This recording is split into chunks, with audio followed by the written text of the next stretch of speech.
Depuis 2 jours, à la basilique Saint-Jean de Latran, à Rome, des reliques des saints Louis et Zélie Martin sont exposées à la vénération des fidèles. Un déplacement exceptionnel à l'occasion de la 10e rencontre mondiale des familles qui se déroule à Rome jusqu'au 26 juin.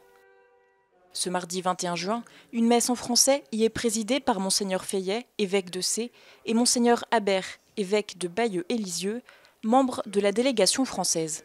Quand on considère Louis et Zélie Martin et leur fille Thérèse, on est devant une sainte famille, et l'hypothèse que peut-être la sœur Léonie soit aussi un jour béatifiée ou canonisée fait que voilà, la famille est vraiment ce creuset dans lequel les vocations s'épanouissent, la vocation du mariage évidemment, la vocation conjugale, mais aussi la vocation religieuse. Et donc voilà, toutes les familles peuvent se confier à Louis et Zélie Martin, qui ont aussi traversé des épreuves, pour qui la vie n'a pas été aussi simple qu'on pourrait l'imaginer. Et donc voilà, ils sont proches de nous, malgré évidemment le décalage du 19e siècle. Mais voilà, il y a une grande ferveur qui fait que beaucoup de familles se confient à eux, et donc il était bon qu'ils soient aussi avec nous pendant ce rassemblement. La famille Martin, c'est une famille qui avait une capacité à être intégrale. J'entends par là qu'il y a une vie conjugale, avec tous les aléas de la vie, une vie de famille. On sait qu'ils ont eu 9 enfants, dont 4 sont morts prématurément. Non seulement une vie de travail, mais une vie sociale, parce qu'ils étaient engagés en particulier dans des cercles de relations, mais aussi au service des plus pauvres. Et on sait bien sûr que chez eux, la main droite ignorait ce que faisait la main gauche. Et Sainte Thérèse a été initiée à cela, à donner une pièce, un soutien aux familles qu'elle rencontrait, y compris dans la rue.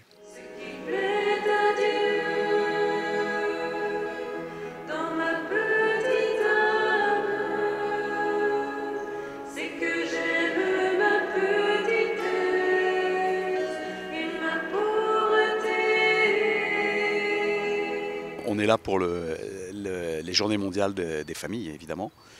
Et donc, on est venu avec une délégation internationale d'Amour et Vérité pour la semaine, là. Ouais. Il y a des représentants des différents continents qui sont avec nous.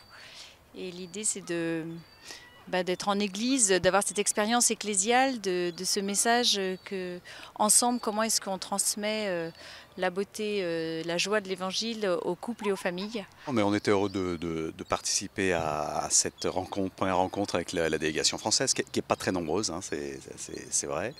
Et autour des reliques, effectivement, de Zélie et Louis Martin, parents de Sainte Thérèse, qui est un des rares couples à être canonisé, quoi, et à montrer le chemin de la sainteté pour les couples, quoi, les laïcs. Je pense que c'est un couple qui peut nous aider, enfin en tout cas on lui confie nos familles pour nous aider à être comme eux. Nous lui avons confié tous les couples du monde en fait, hein, et tous ceux aussi qui sont en souffrance et en difficulté. Et puis on a confié aussi les vocations, spécialement voilà, qu'il y ait des vocations qui naissent dans toutes ces familles chrétiennes, parce que le monde a aussi besoin de cet appel à avoir des vocations. Voilà ce qu'on a confié ce soir en vénérant les reliques. Les reliques des époux Martin seront exposées pendant toute la durée de la rencontre mondiale des familles.